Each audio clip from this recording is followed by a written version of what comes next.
Mainit yung aso. Kawawa. Ay,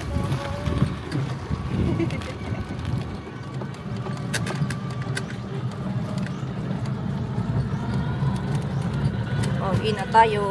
Hinatid natin si mama sa bypass. Ganda ng langit.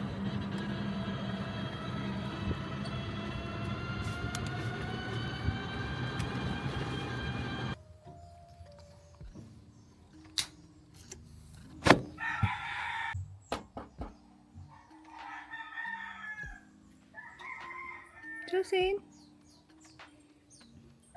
Jocelyn. Hi, Jocelyn. Hi. Jocelyn boy. Hi, boy. Hi.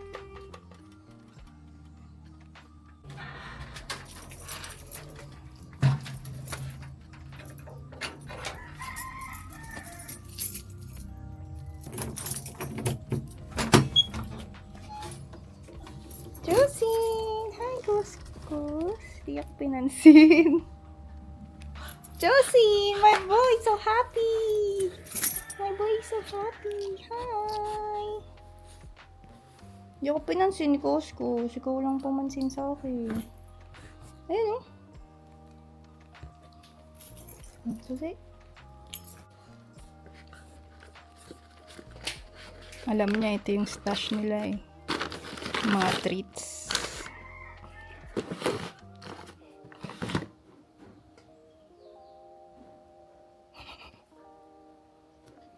Kadami ka na eh. Kay Cosmo to.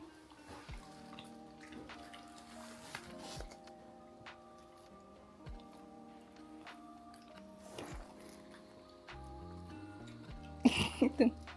Hindi pa naputol eh.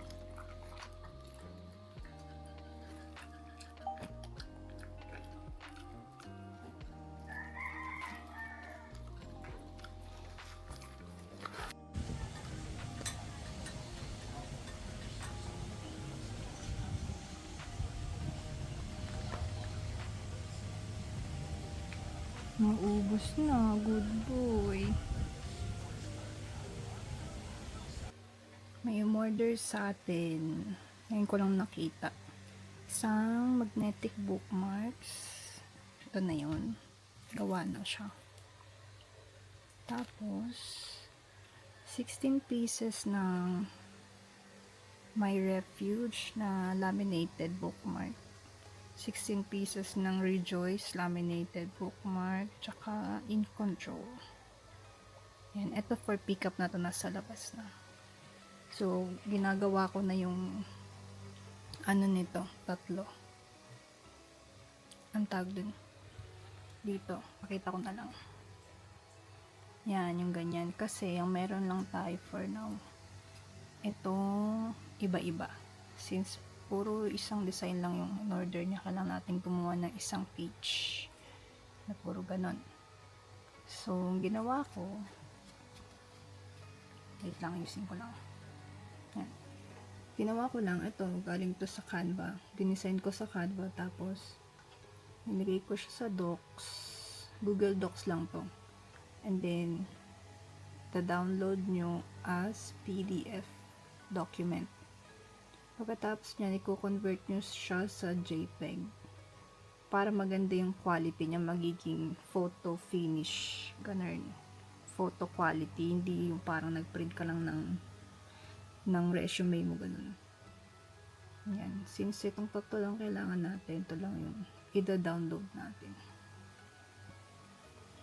Tapos, okay na yan. Punta na tayo sa printer. Ay, wait lang. Lipat muna natin ang folder kasi saan yun? Ito. Kasi magulo na siya. Kasi borderless na tong bago. Mas malaki na ng konti. Ayan. So, balik lang tayo doon sa folder ng borderless.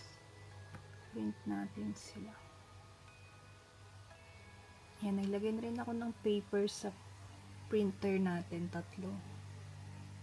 Yan, ayusin natin yung settings, glossy paper, A4, borderless on, syempre color dapat, tas yung quality photo. A4 ang size. So, tigi-isa silang tatlo. Nakaslip.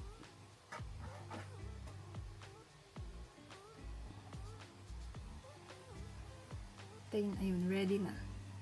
So, print na natin. Yan, try natin yung ano ba yan? Nakalimutan ko. Yung wide lens yun. So, ayan. Since di pa natin nagagawa yung order, tsaka late ko na to nakita at mga 10 AM na. Kaya, pag in-arrange ko siya sa Shopee, bukas na siya pipick upin. Ayun, wait lang natin ma-print tapos cut and then ilalaminate na natin. Ito, alam niyo na to eh. Nakita niyo na to eh. Magpiprint na rin pala ako ng mga tags natin para sa mga crochet stuff. Kasi sumali ako sa bazaar sa Ayala Serene sa April 25 to 27. 3 days na event. Tapos may kasama akong iba-ibang, tatlo ata kami na crochet creator na kasali doon sa isang booth na yun. Kaya, ayun. Kailangan may pangalan yung mga gawa natin. Kasi hindi nalalagyan ng packaging. Kailangan pala natin mag-design muna ng 4 tags. Kasi wala akong ganun. Ang meron lang ako yung backing cards. Tsaka thank you cards. Pero yung mga tags, maliliit lang yun eh. Mga 1 by 1 lang siguro or ganito lang kalaki. 1 by 1 and a half. So, gawa muna tayo ng design. Yan, ang pinili ko lang yung Instagram na square. Since square naman yung gusto kong shape.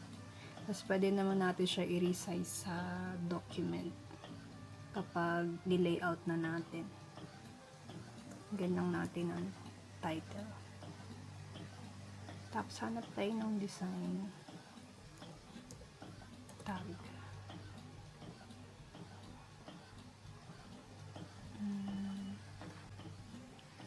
Hindi na pala square. Ayoko na pala ng square. Baguhin natin. Mag-customize na lang tayo. Inches. Ano bang size nito?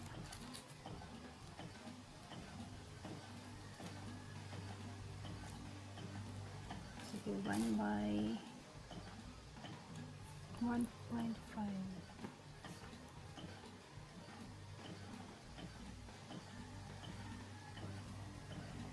Yan. Para pwede nating i-curve yung mga edges. Tapos may bilog sa gitna. Para lalagyan natin ng tali. Kasi itatali lang natin siya ng yarn sa mga crochet.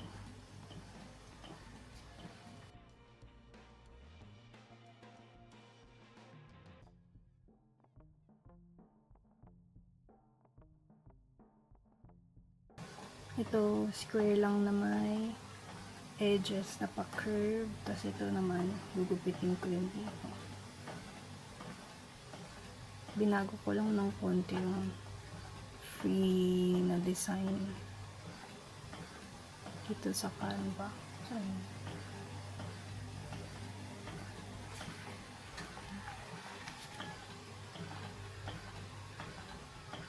Yan.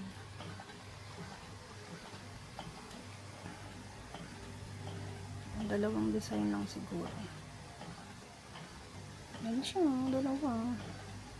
Handmade with love by Demi. Basta naman, made with love by Demi. Yun mo.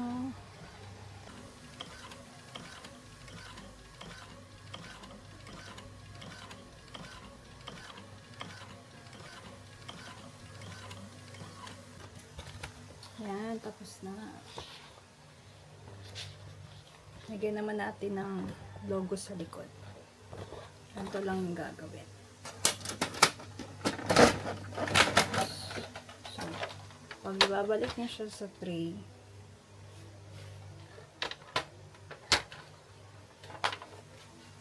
dapat sa baliktad.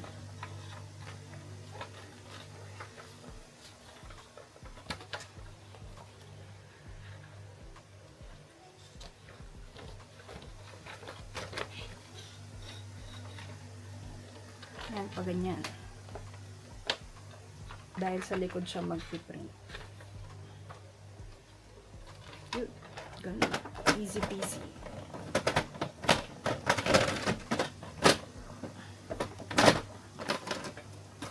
Piprint na rin natin to. Na-layout na natin. Na-download ko na as PDF. Tapos convert na natin. Diba? Madali lang.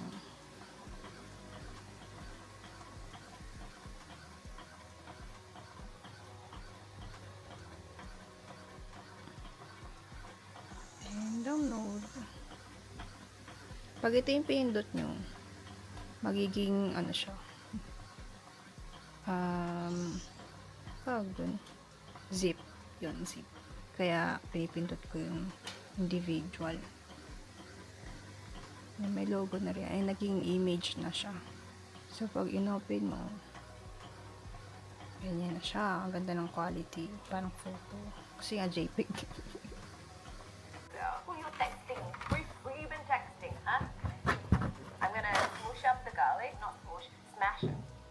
Oh my god. It's actually kind of therapeutic, releasing that anger. Hey, wait, yeah. What's really good about this is like you don't have to marinate the meat overnight. You just Hindi ko makikalo. cook it. So let's cook it.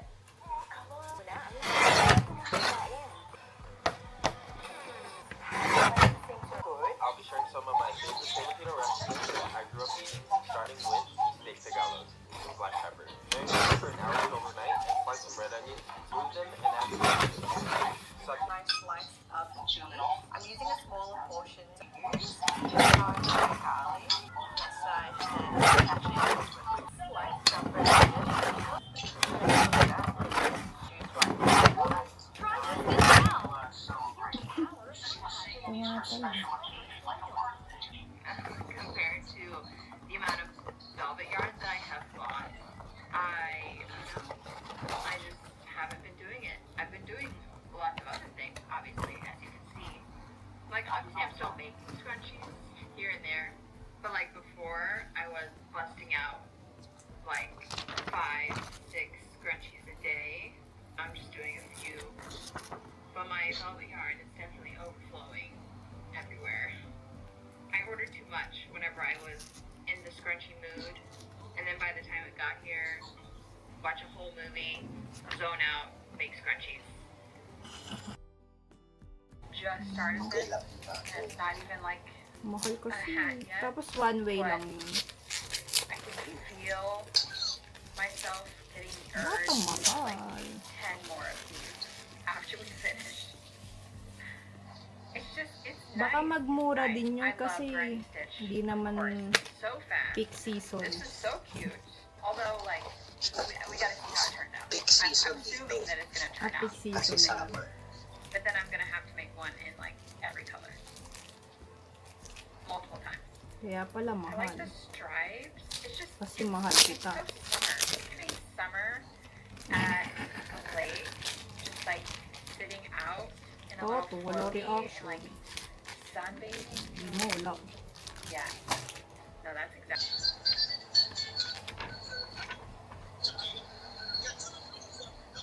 Okay. All right. Okay. Here it is. I've decided to take out the last row and redo it because I think.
나도 이름이나 한번 크게 부르면서 엉엉 울고 싶은 한평생 참고 살았더니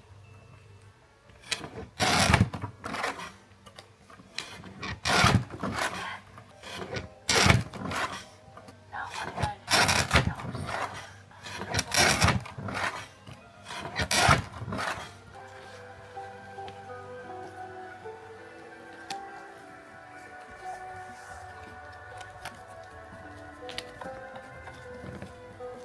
같이 온 소풍인 줄 알았는데 저 마당 물때가 달랐다.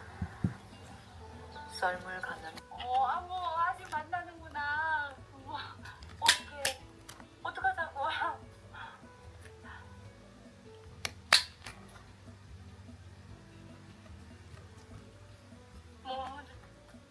너는 왜 거기다 손을 갖다 올리고 그러니? 아들 우습게 너 왜 그래, 현수가? 어머니 아버지.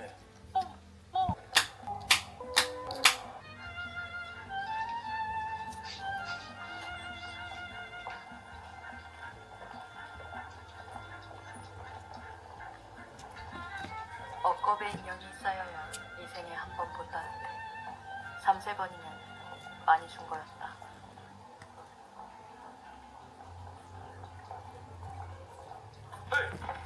아빠 만났어? 못 봤어? 아니 누가 자기 보고 그거 지우래? 옆자리로 센터링을 해줘도 똥돌이 새우 잡아지네. sa galing langit na sinasabing magkakaanak ka. So, mag-asawang hindi magkaanak, magkakaroon ng anak. Now, therefore, ang feeling sa kanila, be careful not to drink wine or strong drinks, nor eat any unclean thing, for behold, you shall conceive and give birth to a son, and no razor shall come upon his head. Bawal mo siyang gupitan. Ibig sabihin, itong batang ito, siya talaga ang original na Rapunzel. De joke. No? Bawal siyang gupitan. Ito po ay parang dedicated to God. Ito po ay type of dedication na parang you are really set apart for the Lord. Ang buhay mo, pag ikaw ay Nazirite, dedicated to God. So ang ibig sabihin, kasi kailangan separate siya, set apart siya para sa Panginoon. The boy shall be Nazirite to God from the womb. Mula sa sinapupunan hanggang lumaki siya. Ito ang design ni God para sa kanya.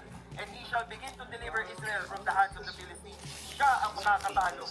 Siya ang makakatalo sa mga kalaban niya. Kasi tagumpay po yung mga matatalinong bata. Kasi matalino, hindi gaano matalino. At kahit hindi gaano mayaman, kahit mahirap pa. Bakit? Malaki po ang tagumpay na inaibibigay na pantay sa hindi pa kung meron pa siyang sabat. Tapos, pagkamas na nakasagong ang kitaan sa pag, kung meron sa pagkakas na kulang.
bawal po siyang lumapit sa kahit anong patay. Anong ginawa ni Samson? Pinulit niya yung leon, di ba? Namatay. But he did not tell his father or mother what he had done. Pagkatapos niyan, tinignan na nila yung magiging asawa niya. Okay, very good. Sige, aasawahin na kita. Ganyan. Pabalik naman. He went down and talked to the woman and she looked good. Where in the body of the lion na andun sa loob ng katawan ng patay na leon, merong mga bubuyog and there's honey. There is honey. What did he do? He scraped the honey into his hands. He got the honey para honey dito. Tapos, naglakad na siya at kumain. Alam niyo kung bawal yung ginawa niya? Bawal po yun. It is not in accordance to the Nazirite vow na kakain ka ng pagkain malapit at hindi lang malapit na andun mismo sa loob ng bangkay. Kahit na meron siyang mga pagkakamali, hindi siya nilubayan ng Espiritu ng Panginoon. At yung lakas niya ay nananabigyan niya po tayo eh. Kung saan ho gagawa tayo ng kasalanan, tapos makaka-receive pa tayo ng blessing kay Lord. So akala mo, okay lang. Tutuloy-tuloy mo lang yung kasalanan. Parang ganun po sa no? Tingnan mo. Went down to Askelon and killed 30 of them at po ang pinatay. There's one in the village circle. Those who know the reason, meron pa silang nagpupukpukan sila eh. At pinagpupukpukan po niya, sabi niya, Uy, prinsesa, nakaupo sa basa. Kaya pinapangulangan. Ano yun? Kasoy. Iba ho yung sagot ni ate dito. So parang nagganon ho si Samson. Ito pong babae, okay, nag-isip sila yung mga kababayan at natuntun po nila na kinain ni Samson yung honey doon sa leon. Kaya nasagot ng mga kalaban ni Samson. O anong ginawa niya? Pinagpapatay niya silang lahat. And his anger burned. Ayan.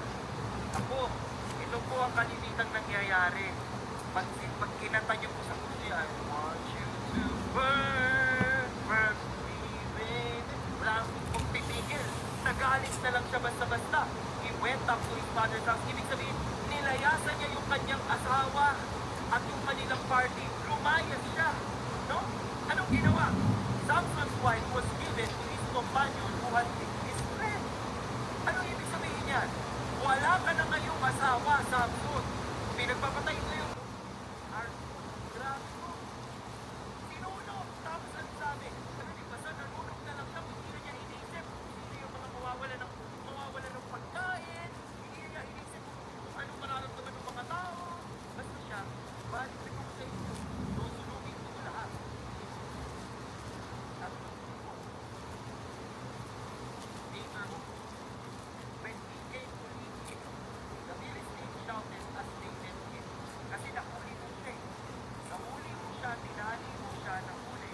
Dinadala siya sa mga Philistines. Tuwa yung mga Philistines. Nahuli si Samson! Pag-tuwan, minitang na po eh. Agree ba tayo na hindi magpumita si Samson? Agree po tayo. Pero kahit na hindi siya mabuti, gagamitin pa rin siya ng Panginoon. He's holy and righteous. Hindi mo porket pinapamag-anak, you're reaching the heights of your career, pero may ginagawa kayong masama. Hindi porket merong bless out, minsan mabuti lang talaga si Lord, na kahit sa kapasawayan natin, willing pa rin siyang magbigay ng blessing sa atin. Willing pa rin siyang gamitin tayo, kahit malungkot yung buhay natin. Yan po ginagawa ni Samson. Mga tayo dito ng tanong sa early harvest plot, parang naman ang punang ng mga lumin at nakagad sa katawan niya, iba ng breast lobo o madami.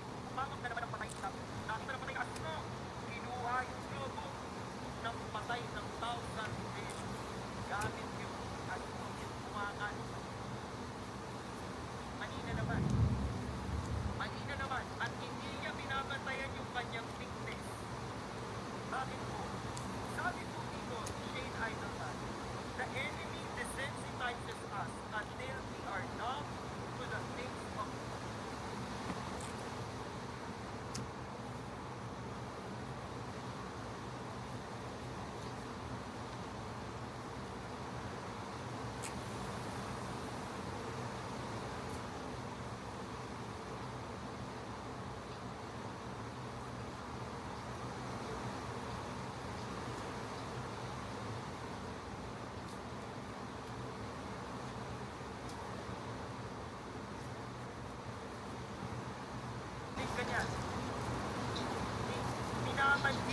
tayo ng kalaban.